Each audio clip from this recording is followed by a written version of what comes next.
That's Mike from Custom Cruisers. Beautiful big kit here. We've got a 510C, which is a chain drive kit. We've also got some Gs, 545s and some 510s. What we got? Yeah, 510 Gs. No Cs, sorry. 8. Is that right? 510 Cs. Fuck me, yeah. They are. Okay, we've got some Crane HTC 290. This is quite a big lift cam. Okay.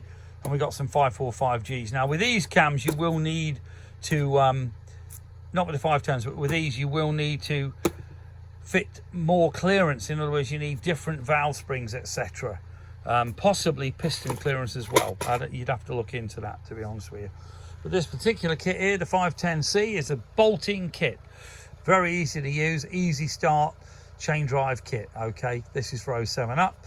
And this one here, this 510C here is for the 99 to 06. Okay, so with this one you wouldn't need to increase anything at all. Okay, part number on these, as you can see, is 335160F, and I imagine 335182R. Okay, and that can complete with the kit to fit it. Okay, this is the installation kit as it's called, which is a 1065896. So anyway, if you're interested in any gear drive kits, you know, the Evos obviously have them on standard, or chain drives, give us a bell. 01773835666, customcruisers.com, or the new site customcruisers.eu. Thank you.